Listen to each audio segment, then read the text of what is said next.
My name is Ethan Calloway. 33. The kind of man who disappears into a crowd even when he's standing in front of his own family. My brother Carter always called me the silent investor. Not because I knew how to make money, but because I invested in people, in faith, and second chances. Silently.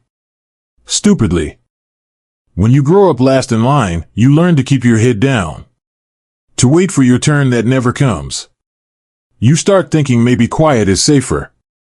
Maybe invisible is better. Then, one morning, the numbers hit. And the Powerball, 19. I didn't scream. Didn't jump. Didn't cry. I grabbed my jacket and ran. Not because of the money. Because of the woman I thought I could trust with everything it could destroy. Atlanta was fogged in like a city hiding its sins. I parked halfway down the block from Marisol's office and walked the rest. My breath turned sharp in the cold. My chest burned like I'd just swallowed a shot of bourbon laced with gasoline. The glass door to Vega and Langford was cracked open. No receptionist yet. Just darkness inside, faint light leaking from the back hallway. Her car was in the lot. She was here. I stepped through, heartbeat syncing with the soft click of my shoes on the tile. The hum of a coffee machine. A voice. No, not hers. A man. And he won't even know what hit him. By the time he finds out, the account will be empty. The voice snapped into place like a loaded gun cocked at the base of my skull. Lars Whitman. Neighbor. Family friend. The man who always offered to mow our lawn even when it didn't need cutting. The man who laughed too long at Marisol's jokes. The man I once called a brother. I froze just past the hallway wall. My pulse dropped. Not out of calm, but survival. She answered, cool as porcelain. He's too trusting. He'll sign anything I give him. My legs locked. Lars chuckled, low. We do this clean, we walk away rich. You just need to keep him distracted long enough for me to finish the transfer. Marisol said nothing. Silence is worse than betrayal. Silence confirms it. A paper rustled. A file folder maybe. I heard her heels moving closer to the door. I backed away, into the hallway shadow, slow and careful. No sound. Someone once told me, there's two kinds of betrayal. The kind you expect, and the kind that breaks your bones. This was both. I slipped out, breath caught in my throat, like I'd swallowed my own name. Outside, the fog had thickened. The sun was rising, but the street looked darker. I didn't go home. I drove 3 blocks to an abandoned parking structure near Midtown. Parked. Saturday. Shaking. Then I pulled out the ticket. $50 million. A number so big it felt fake. It wasn't the prize anymore. It was the reason they were going to bury me. I thought of Marisol's voice again. He'll sign anything. Not this time. Not a single page. I slid the ticket back into my wallet. My hands were steady now. Cold. But focused. She wasn't the one I had to fear, he was. I didn't go back to our house until almost noon. I needed time to clean the blood off my thoughts. The front door creaked open like it had something to confess. Marisol's car was in the driveway. Curtains pulled. Perfect suburban crime scene, just waiting for the body. She was in the kitchen, pouring tea. You're home early, she said without looking up. Her voice was breezy, normal. As if last night hadn't happened. As if Lars hadn't tried to rewrite my future with my own ink. I forced a smile. Needed some air. Thought I'd surprise you. She nodded. That's sweet. A pause too long. I kissed her cheek. She didn't flinch. That scared me more than anything. People always say betrayal smells like smoke. I say it smells like lavender dish soap and stale lies. Cut. I slipped into her home office when she left to take a call on the patio. Marisol was precise. No clutter. Folders stacked like bodies in a morgue drawer. I opened the bottom drawer. Found one labeled in her handwriting, tight, slanted, almost smug.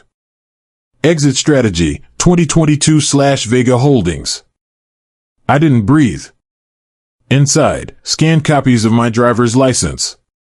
My passport. My signature. Forgery.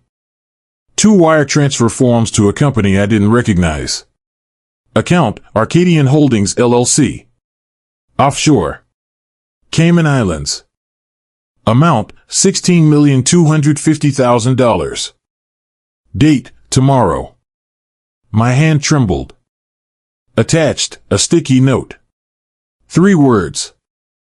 He won't know. My stomach flipped. The same way it did the day my father told me Carter would inherit the family trust and I'd get a tax deduction.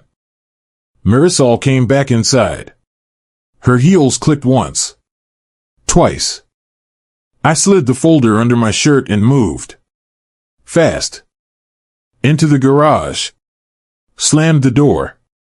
Punched the opener. Light poured in. Then I heard it.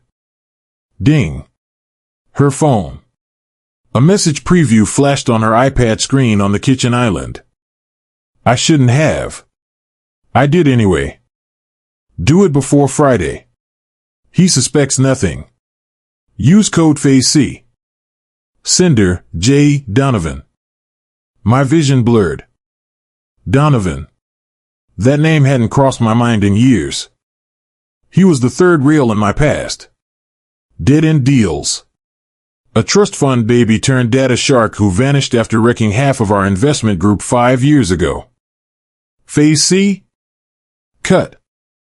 Back in the garage, I opened the folder again. This wasn't just about money. This was a system. A machine. Step 1, gain trust. Step 2, acquire signature. Step 3, eliminate legal identity. Erase me. And then what? Say I ran? She'd collect sympathy. Maybe insurance. And she wouldn't even have to share it. I stood in the dark, folder pressed to my chest like a confession. I thought about how people only see what you let them. No one sees a storm coming when it's wrapped in sunshine. I threw the folder in the glove box and locked it. Then I sat behind the wheel. My fingers tapped the leather. My father once told me, when the wolves are inside the house, don't run. Set the floor on fire and watch who burns first. I pulled out my phone. Called Jules Donovan. Straight to voicemail. I left one sentence. I know about Arcadian. Cut. The sun was going down now. Marisol stepped out the front door, looking for me. I watched her from the driveway, engine running. She waved. Smiled. I waved back. Smiled too. Then I drove off. They were planning for Friday. So I had until Thursday night to burn their world down. The storm hit just after 9. Thunder rolled like distant artillery. I sat inside my car on the second level of a half-abandoned parking garage downtown, waiting for a man I once called friend. Now I just called him bait. Lars Whitman pulled in 4 minutes late. Black Cadillac. Tinted windows. The kind of car someone drives when they want to be noticed but not followed. I waited. He stepped out. Slick rain on his leather jacket. Eyes scanning. Nervous. Good. Then a second figure stepped from the shadows. Tall. Trench coat. Baseball cap pulled low. Couldn't see the face. But I recognized the posture, too confident to be security, too quiet to be harmless. They didn't speak for the first few seconds. Just looked around. Like this was a game of chess and both thought they were already winning. Then the trench coat guy said, "Vega's distracted. He won't see the second transfer." Vega. Marisol's firm. The lottery money. Lars leaned in. Just make sure the kid's out of the picture. Kid. Me. I hit record on my phone. Heart thudding. Not from fear. From clarity. People don't destroy you because they hate you. They do it because they think you're too soft to stop them. Lightning cracked. The trench coat guy turned slightly. A sliver of his face caught the light. I stopped breathing. That jawline. That smirk. The way he held his hands. Carter. My brother. I whispered the name like a curse that burned my tongue. Cut. The Cadillac pulled out. Trenchcoat got into a second car already waiting at the far end. I stayed frozen, fingers clenched around the wheel. Carter. Of course. He always smiled while cutting throats. He used to joke, if it's legal, it's boring. Now he was here. In Atlanta. Not up north running the Callaway portfolio like the press releases claimed. No. He was here. Behind Lars. Behind Marisol. Behind everything. Cut. I drove straight home. Marisol's car was gone. House lights off. The lock didn't fight me. But the silence inside did. Our bedroom untouched. Office empty. Kitchen spotless. Then I checked the drawer where I'd hidden the ticket. Behind the old passports. Taped to the back of the middle panel. Gone. The air thinned. My vision narrowed. I turned on every light. Nothing. Not even the smell of her perfume. Phone buzzed. Unknown number. One photo. The ticket. Sitting on a table beside a pistol. My pistol. One I hadn't seen since Carter took it from Dad's gun safe 20 years ago. Caption. Come alone. Or this ticket dies before you do. My pulse kicked into overdrive. I closed the phone. Grabbed my keys. Threw open the garage. Then I stopped. That voice in my head again. My father's. Cold. Calculated. Don't react. Strategize. Panic is what they want. I sat in the car. Let the rain pound the roof. Breathe. Think. What was the move? They had the ticket. But I had something else. I pulled up the voice recording. Rewound. Played Carter's line again. Make sure the kid's out of the picture. Click. Pause. Repeat. Something in his tone. The calm. The control. This wasn't just about the lottery. That was the surface. The distraction. The real play was beneath it. They wanted me to run. To disappear. Maybe even confess to something I didn't do. Give them an excuse to clean up the mess with a bow on top. But they miscalculated. I wasn't the kid anymore. I was the fuse. I opened my glove box. Took out the folder. The forgeries. The transfers. The sticky note. Slid it into a fireproof envelope. Drove. Halfway to the post office, I called a friend. One who owed me. One who worked in data recovery and kept his mouth shut. Meet me at midnight, I said. I've got something you need to see. He asked no questions. Trust like that doesn't come from loyalty. It comes from mutual fear. I looked at the photo again. Ticket. Gun. Message. My past, my future, and the choice in between. If I was going to lose everything, I'd make damn sure they bled first. I met Declan Rhodes at an old strip mall on Edgewood, inside what used to be a record store but now looked more like a bunker for men who didn't trust banks or God. Wires everywhere. Screens flickering. 2 routers stacked like sandwiches. Surveillance footage, blurred feeds, custom firewalls blinking like dying eyes. Declan sat hunched over a terminal, hoodie up, fingers typing like machine gun fire.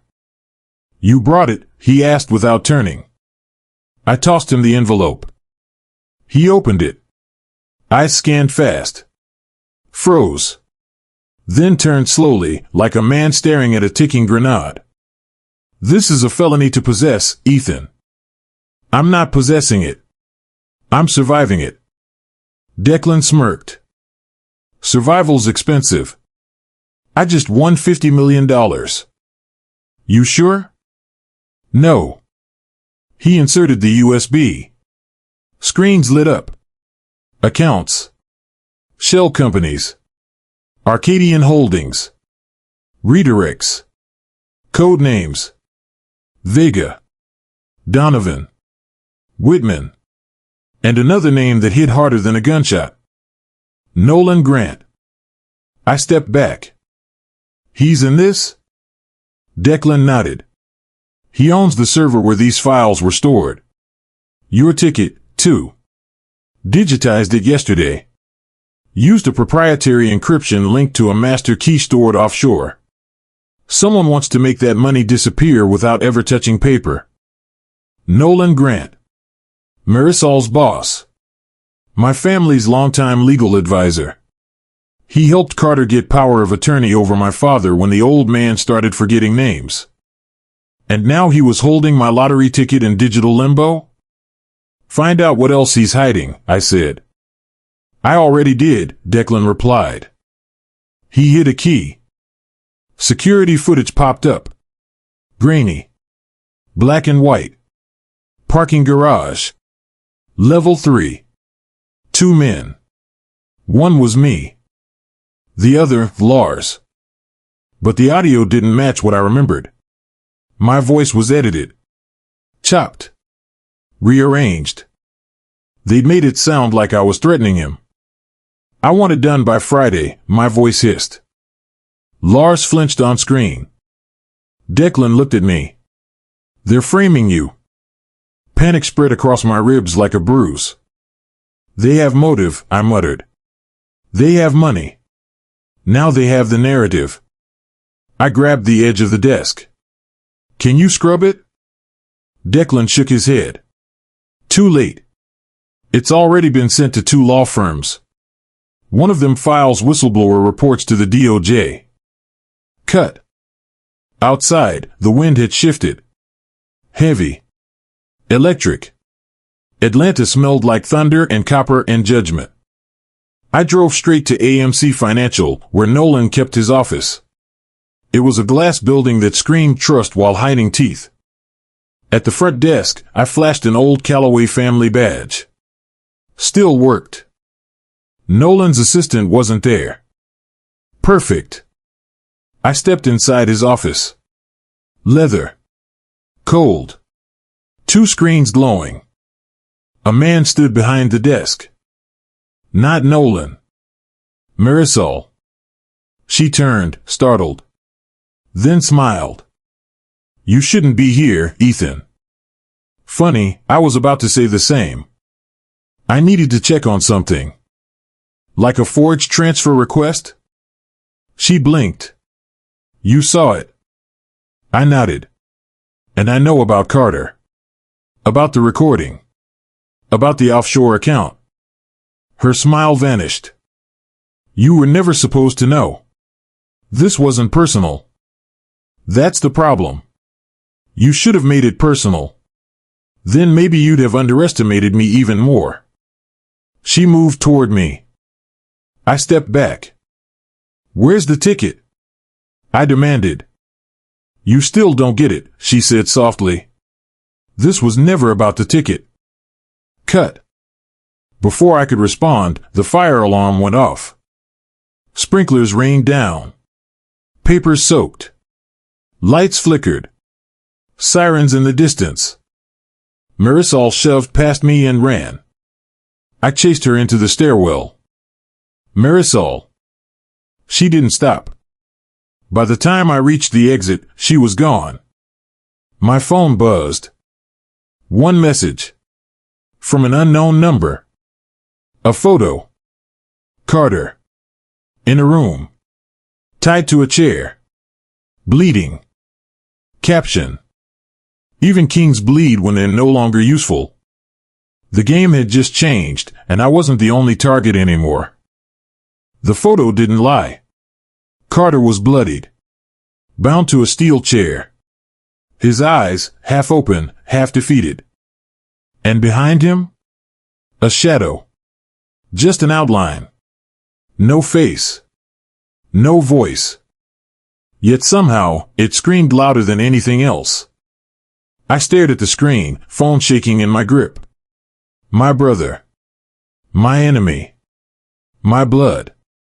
He had orchestrated my erasure, and now he was being erased. Irony always comes late and cruel. Cut. I called Declan. Straight to voicemail. No surprise. If they were hitting Carter, Declan was probably next. I needed leverage.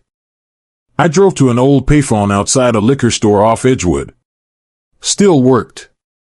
Taped underneath was a burner phone I'd planted weeks ago, because sometimes you don't trust your own hands. Dialed the only number I hadn't touched in years. Fiona Harper speaking. Her voice still had that sharp edge, like a glass of neat bourbon and a loaded pistol on the same table. It's Ethan. Dead silence. Then, you picked a hell of a time to resurrect. I need your help. Last time you said that, I woke up in a holding cell with no shoes. This is worse.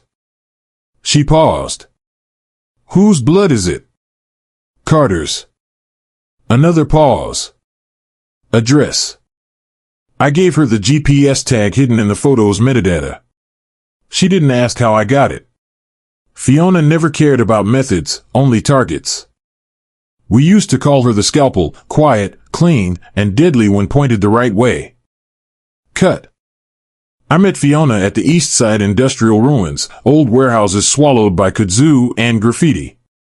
She was already there, perched on the hood of her Jeep, pistol in hand, eyes narrowed against the wind. She tossed me a vest. You owe me twice for this. I'll owe you 3 if we both make it out. Funny. You never used to care about making it out. I never used to care about anyone. She looked at me sideways. So what changed? I didn't answer. Some truths echo too long in your own head to sound right when spoken. Cut. We slipped through the back of the warehouse. Dim light. Oil-stained floor. Pungent with sweat and gasoline. Voices up ahead. 2 men. One pacing. The other holding a phone, angling it toward Carter. Recording. They were broadcasting the torture. Probably to Nolan. Maybe to Marisol. Or worse, maybe to everyone. Fiona tapped my shoulder. You go left. I take the screamer. I nodded. We moved like ghosts. At 15 feet, Fiona raised her silenced Glock and fired once. The standing man crumpled. The other spun, reaching. I tackled him before he could scream. My fist met his face. Twice. He went limp. Cut. I knelt beside Carter. He blinked slowly. His lip was split, jaw probably broken. You came, he whispered. Don't flatter yourself. You shouldn't have. I didn't come for you, I said. I came for me. I cut the rope binding his wrists. Blood oozed where it had eaten into his skin. I didn't kill Dad, Carter muttered. I froze. What? I forged the POA. But I didn't kill him. Someone else did. Who? He coughed. He knew. About the transfer. About Nolan's fake trust fund. Said he'd go public. He wasn't supposed to die. Just be quiet. My head spun. Who was in the room when he collapsed? Carter's eyes darted. And then his face changed. Terror. He pointed behind me. I turned. A flash. Sharp pain. My shoulder. Gunshot. Fiona dragged me back behind a pillar. Sniper, she growled. Roof, west side. I pressed a hand to the wound. Hot. Wet. Another shot rang out. Fiona returned fire. Twice. 3 times. Then. Silence. We waited. No movement. Then. A crash. A body falling from above. We ran. It was the shooter. Dead. Mask on. But a patch visible on the collar. Black. Gold thread. A phoenix crest. Fiona leaned in. Her voice was tight. That's federal black ops. My pulse hammered. This wasn't just about Carter. Or the ticket. Or family betrayal. This was bigger. Government level big. As in, erase the whole damn bloodline big. Someone's cleaning house, I muttered. Yeah, Fiona said. And you're standing in the middle of the fire. The only safe move now was a dangerous one. We had to go public. Files. Footage. Everything. But first, I had to find Marisol. And make her tell me why my father's death certificate had 2 dates. Dawn broke over Atlanta like a confession no one wanted to hear. I stood on the roof of the AMC Financial Building, wind cutting through my jacket, city lights dying one by one beneath a pale sky. Sirens echoed below. Not chasing me. Not this time. Behind the glass doors, everything was ending. Nolan Grant sat at the long conference table, hands cuffed, face gray. 2 federal agents stood behind him, silent, unmoved. On the screen at the end of the room, files scrolled, wire transfers, forged trusts, shell companies, falsified death certificates. My father's name appeared again and again. Next to a date that wasn't the day he died. But the day he was silenced. Cut. Marisol stood near the window, wrapped in a blanket, eyes hollow. She hadn't cried when they took her phone. She hadn't cried when they read the charges. She only cried when she saw me. You were never meant to survive, she said quietly. I know, I replied. She looked at me like she wanted forgiveness. Or permission. Or absolution. None of those were mine to give. Some people confuse love with access. They think intimacy is ownership. My mistake was believing proximity meant protection. An agent nodded to me. Time. I walked into the room. Nolan lifted his head. Tried to smile. This ends ugly for everyone, he said. No, I answered. It ends honest. That's worse for you. He scoffed. You think this fixes anything? Your family's name is finished. Your brother's ruined. Your father. Don't, I said. Silence dropped hard. I slid a folder across the table. The last one. Inside was the mandatory report filed 48 hours earlier. Financial crimes. Obstruction. Conspiracy. Signed. Timestamped. Locked. I didn't come here to save my name, I said. I came to end the lie it was built on. Nolan leaned back as if the weight finally hit him. Outside, cameras flashed. The press had arrived. Truth has a way of drawing a crowd when it's tired of hiding. Cut. They took Carter out on a stretcher. Alive. Broken. Breathing. As they rolled him past me, his eyes met mine. You always wanted to be different, he whispered. No, I said. I just didn't want to become you. He closed his eyes. I felt nothing. That scared me less than it should have. Cut. Hours later, I sat alone on a concrete bench outside the building. Fiona leaned against a railing nearby, lighting a cigarette she wouldn't finish. You did good, she said. I burned everything. She shrugged. Sometimes that's the only way to see what's real. She left without saying goodbye. That was her way of staying human. I pulled the lottery ticket from my wallet. Creased. Smudged. Still unreal. $50 million. It had almost cost me my life. It had already cost me my family. Funny thing about money, it doesn't change who you are. It just accelerates the truth. I thought about something my father used to say when the house went quiet after one of Carter's storms. A man's worth isn't what he keeps, it's what he refuses to become. I finally understood him. Cut. Weeks later, the city moved on. Headlines faded. Trials began. Names disappeared from buildings. Trusts dissolved. Assets frozen. I donated most of the money anonymously. Wrongful death funds. Legal defense clinics. A scholarship for kids who grew up in visible and powerful families. I kept enough to live simply. Cleanly. Freedom costs less than people think. Sometimes it only costs the courage to say no. On my last night in Atlanta, I stood on my balcony and watched the city breathe. I wasn't looking over my shoulder anymore. No footsteps.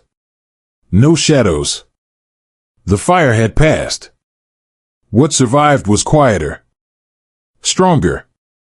I folded the ticket one last time and dropped it into the wind. It vanished before it hit the street. I didn't need proof of what I'd won. I was still here. And for the first time in my life, that was enough.